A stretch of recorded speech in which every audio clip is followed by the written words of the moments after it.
Hello student, कैसे हैं आप सब लोग। आई हो सब लोग अच्छे होंगे और आप देख रहे हैं मेरा यूट्यूब चैनल जहां पर मैं 9th 10th 11th और 12th की वीडियो अपलोड करता हूं और जिसमें से जो हमारा टॉपिक चल रहा है उसका नाम वास्तविक संख्या है। और वास्तविक संख्या में हमने बहुत सारी चीज़ें पढ़ ली हैं, तो अगर आपने नहीं पढ़े हैं तो ये आई टैब बन के आ रहा है, उसमें जाइए प्लेलिस्ट बनी हुई है, तो प्लेलिस्ट में पहले वीडियो देख लीजिए। उसके बाद जो मैं आज पढ़ाने वाला हूँ वो पढ़ेंगे तो बहुत अच्छे समझ में आएगा। तो देखिए, आज जो हम पढ़ाएंगे वो एग्ज़ाम बेस्ड जो क्वेश्चंस आते हैं एग्ज़ाम में वो हम बताएंगे, ठीक है।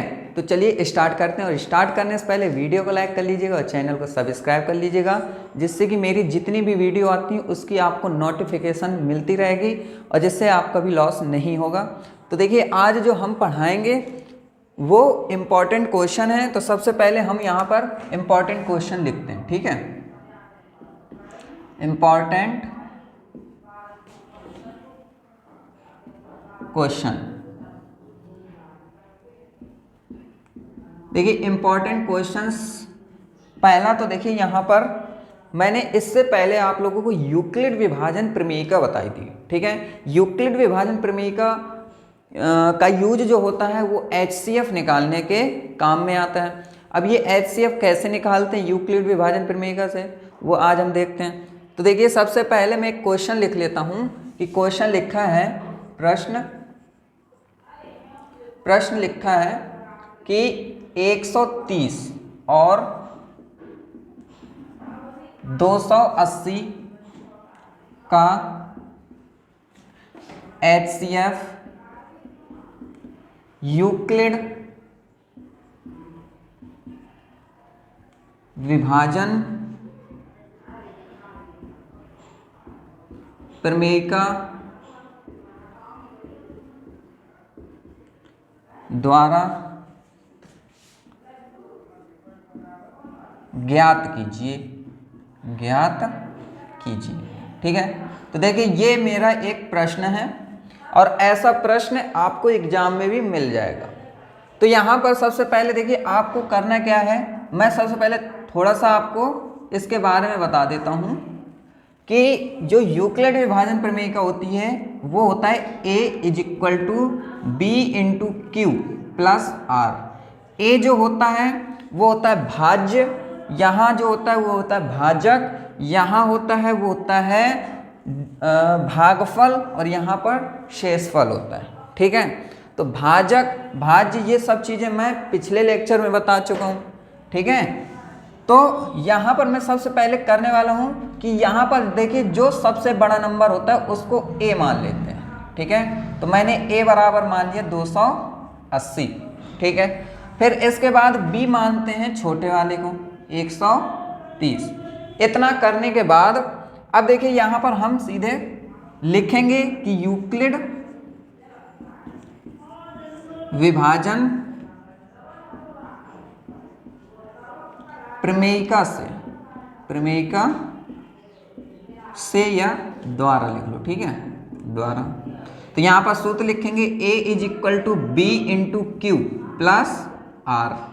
अब देखिए यहाँ पर इसके आगे यहाँ पर सबसे पहले आप ये बात समझिए कि A की जगह हम 280 रख देंगे, ठीक है। A की जगह मैंने 280 रख दिया, B की जगह रख दिया 130 और Q क्या है, तो Q मेरा भागफल होता है। तो अच्छा ये बताइए, अगर मैं 130 का 280 में भाग दूं तो मेरा भागफल कितना आएगा, तो मैं यहाँ पर भाग दूंगा 130 में 280 का भाग, वो 130 का भाग देना 280 में।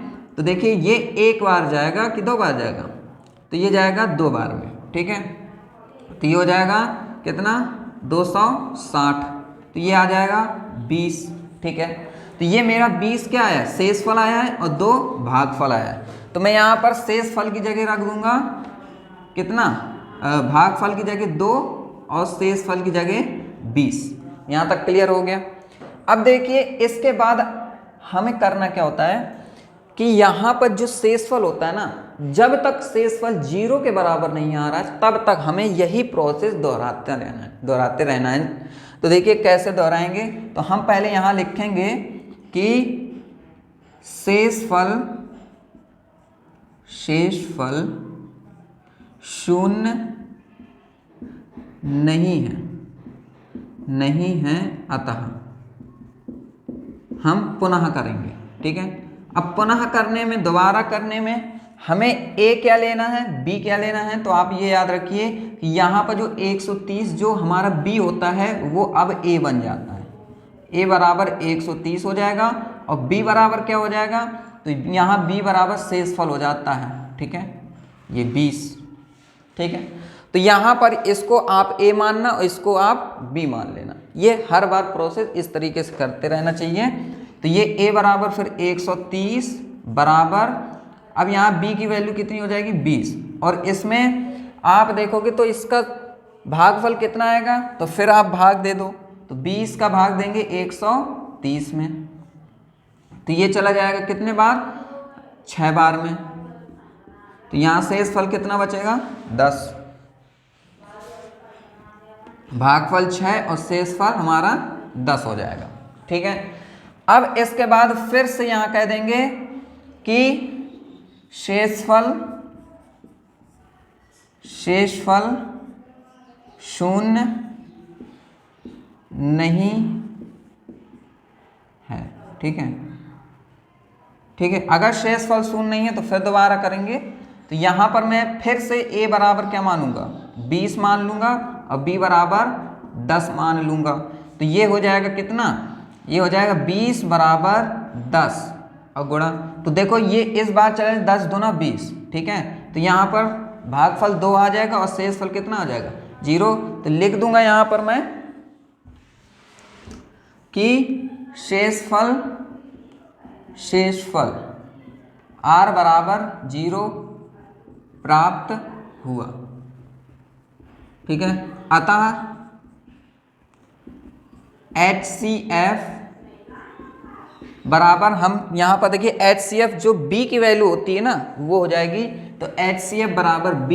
तो यहाँ पर HCF कितना आ जाएगा हमारा 10 आ जाएगा। यही हमारा क्या है, आंसर है। तो आई होप आपको ये समझ में आ गया होगा। आसान सा है, एग्जाम में पूछता है, इससे रिलेटेड बहुत सारे आपको क्वेश्चन मिल जाएंगे।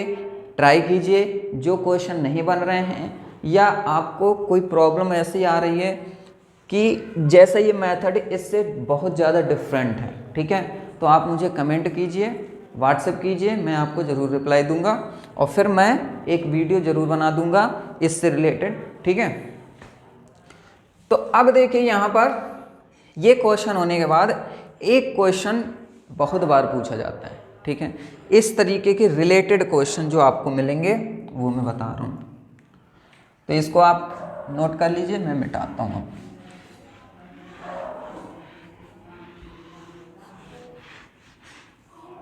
तो देखिए प्रश्न मेरे पास है, इस प्रश्न को मैं नोट कर लेता हूं कि दर्शाइए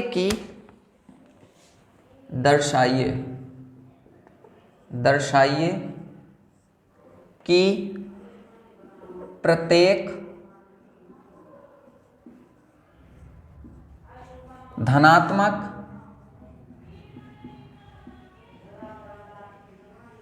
समपूर्णांक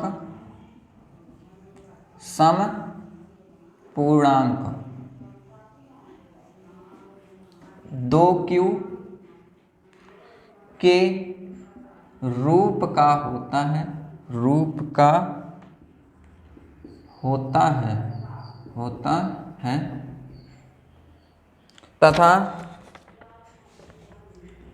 तथा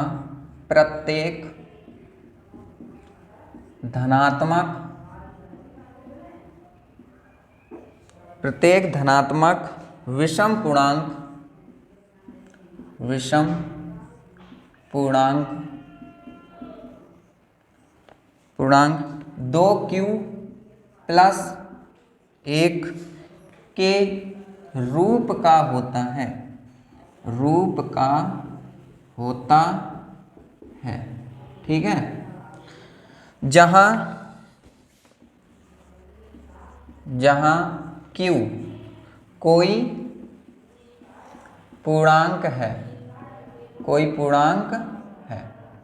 ठीक है, ये तो इस तरीके से हमें इसको कैसे सॉल्व करेंगे, तो तो देखिए इस तरीके के क्वेश्चन आपको बहुत सारे एग्जाम में मिल जाएंगे, ठीक है, बहुत सारे मिल जाएंगे। तो इसको कैसे सॉल्व करेंगे ये देखते हैं, ठीक।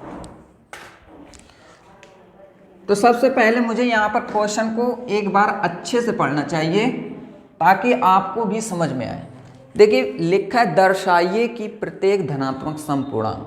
कहने का मतलब यहाँ पर है कि हमको दर्शाना है, मुझे यहाँ पर आपको प्रूफ करके दिखाना है कि प्रत्येक धनात्मक जो समपूर्णांक हैं, अब पूर्णांक क्या होते हैं, पूर्णांक आप जानते हो कि 0 से जो पॉजिटिव नंबर 1 2 3 4 ऐसे जाते हैं और नेगेटिव नंबर -1 -2 -3 ऐसे आते हैं, तो ये सभी पूर्णांक होते हैं। लेकिन यहाँ पर धनात्मक समपूर्णांक का मतलब हो जाएगा कि धनात्मक होना चाहिए और सम मतलब सम होना चाहिए जो 2 से डिविजिबल हो, ठीक है, 2 से विभाजित हो।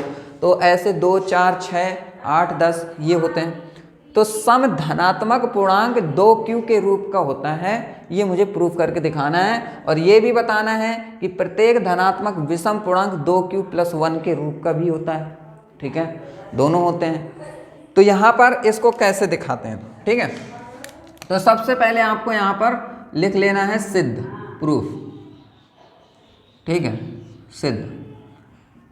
हमको ये सिद्ध करना है, प्रूफ करना है, दिखाना है, शो दैट कराना है, तो सब कराएंगे। लेकिन उससे पहले आप ये मान लीजिए कि माना ए एक मेरा ऐसा नंबर है, ठीक है, जो हमारा माना ए धनात्मक पूर्णांक है। क्या है? धनात्मक पूर्णांक है,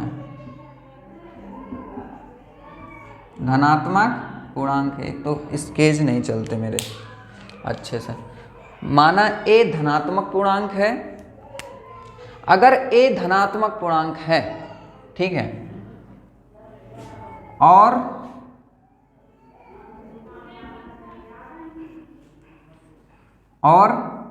यहां पर जो b होगा, ठीक है, ए धनात्मक पूर्णांक है और यहाँ पर जो b होगा वो हो जाएगा 2 के बराबर। पूछिए कैसे, मैं वो भी बताऊंगा, पहले आप थोड़ा सा सब्र कीजिए कि a धनात्मक पूर्णांक है और b = 2 है, ठीक है, तथा r जो शेषफल है वो हमारा 0 या 1 है, ठीक है, 0 या 1 है। ये सभी बताऊंगा कि ये कहाँ से आया 0 और 1, और वो 2 कहाँ से आया वो भी मैं बताऊंगा। यहां लिखेंगे हम यूक्लिड विभाजन प्रमेयिका द्वारा। तो देखिए यूक्लिड विभाजन प्रमेयिका द्वारा क्या होता है, a = bq + r, ये होता है कि नहीं होता है। a तो मेरा a है ही, अगर मैं b की जगह क्या रख रहा हूँ, 2 रख रहा हूँ और q की जगह q रख रहा हूँ। अब प्लस यहाँ पर r की जगह मैं अगर 0 रख दूँ, ठीक है, तो ये हो जाएगा a = 2q, हो जाएगा कि नहीं हो जाएगा। अब मैं यहाँ पर कह सकता हूँ कि जो मेरा यहाँ पर r है वो r क्या होना चाहिए, वो हमारा r जो होना चाहिए वो b से छोटा और 0 के बराबर या 0 से बड़ा होना चाहिए। कहाँ पर? इस वाली लाइन में। तो इस वाली लाइन में मैं क्या कह सकता हूँ कि यहाँ पर जो r होगा वो 0 से बड़ा या बराबर होना चाहिए। तो r क्या है मेरा, यहाँ पर जो भी है, और b क्या है मेरा, तो b यहाँ पर 2 होना चाहिए, ठीक है। ये अब मैं आपको समझाता हूँ कि ये कहाँ से आया 0 और 2 कहाँ से आया, और यहाँ पर ये वाला 2 कहाँ से आया। तो आप देखिए इस क्वेश्चन में कि ये जो समपूर्णांक 2q लिखा है, तो ये जो q है ये मेरा भागफल है, ठीक है, और 2 है वो मेरा b है, ठीक है। तो मैं ये देखो q और b, तो अगर मैं इसको छिपा लूँ तो ये a = 2q, यही तो आया, 2q आया। अब यहाँ पर अगर ये है तो लिख दूंगा कि जब, ठीक है, a = 2q। अब देखिए यहाँ पर r जो शेषफल है वो कितना है, 0 है, तो r 0 के बराबर भी हो सकता है, ठीक है, और 0 से बड़ा हो सकता है। तो जब r मैं लिखूंगा, जब शेषफल r बराबर 0 होता है तब यह धनात्मक समपूर्णांक होता है, समपूर्णांक होता है। अतः a क्या है मेरा, धनात्मक। मैंने माना है कि a मेरा एक धनात्मक पूर्णांक है और b मेरा 2 है। क्यों? क्योंकि ये b लिखा है, ठीक है, b बराबर 2 लिखा है, q बराबर ये है, और मैं यहाँ +0 लगा रहा हूँ तो 0 मेरा शेषफल आया होगा, तभी जाके ये 2q आया। कैसे? जैसे यहाँ पर है तो 2q प्लस शेषफल मेरा 0 आया है, इस वजह से। और ये हम पहले से ही कंडीशन में लिखे हैं कि जो r होता है वो 0 के बराबर होता है या 0 से बड़ा होता है। तो जब r 0 के बराबर होगा, ठीक है, तब जाके ये हमारा एक सम पूर्णांक बनेगा, ठीक है, सम धनात्मक पूर्णांक बनेगा, ठीक है, यह धनात्मक सम पूर्णांक होता है। अतः a बराबर क्या हो जाएगा, 2q हो जाएगा। और जब शेषफल क्या है, जब शेषफल 0 ना होगा, 0 से बड़ा। अब 0 से बड़ा क्या, 1। शेषफल क्या है, r बराबर 1 हो, तब क्या होता है, तब आप कह सकते हो कि यह, तब a बराबर क्या आ जाएगा, 2q, और प्लस r की जगह मैं 1 रख दूं तो क्या आ जाता है, 2q प्लस 1 हो जाता है। अतः यह क्या है, ये एक मेरा विषम धन पूर्णांक है। तो मैं लिखूंगा तब a बराबर 2q प्लस 1 होता है तथा यह क्या है, यह एक विषम धन पूर्णांक होता है, विषम धन पूर्णांक होता है, ठीक है। तो ये हमारा देखिए आंसर आ गया। आंसर में आपको फिर से समझना चाहिए कि एक मेरा ए धनात्मक पूर्णांक मैंने मान लिया है और b बराबर 2 माना है। कहाँ से, यहाँ से कि b मेरा 2 है, b 2 दिया है तो b बराबर 2 ले लिया। और यहाँ पर जो r है वो 0 और 1 कहाँ से आया, तो यहाँ पर +0 हुआ होगा तभी जाके वो खत्म होकर 2q बस बचा है, और यहाँ +1 हुआ है तो यहाँ पर 0 और यहाँ पर 1, तो r बराबर 0 या 1 है। अब यूक्लिड विभाजन प्रमेय का द्वारा क्या होगा, मैं ये सूत्र लगा दूंगा, ये सूत्र लगाने के बाद b की वैल्यू रख दूंगा। तो जब r मेरा 0 है, यहाँ लिखा जब r मेरा 0 है तब ये क्या आ रहा है, सम धन पूर्णांक आ रहा है। और जब r मेरा क्या है, यहाँ पर 1 है तो मेरा कितना आ रहा है, विषम धन पूर्णांक आ रहा है। और यही मुझे प्रूव करना था, तो यहाँ तक हो गया, ठीक है। तो आई होप आपको ये चीज़ समझ में आ गई होगी कि इसको किस तरीके से ये एग्जाम में पूछा जाता है। अब देखिए यहाँ पर हो सकता है कि जैसे यहाँ पर इस तरीके का क्वेश्चन आए, यहाँ पर कुछ 2m या 2m+1 कुछ भी रख सकते हैं, तो उसको आप इसी तरीके से सॉल्व कर लीजिए, ठीक है। इसके बाद अब हम बात करेंगे जो HCF अभी यूक्लिड विभाजन प्रमेयिका से निकाली थी, उसका सेकंड मेथड क्या होता है। मतलब एक और भी मेथड है, वो भी बहुत आसान होता है, उसमें भी मजा आती है, तो उसको सॉल्व करते हैं हम।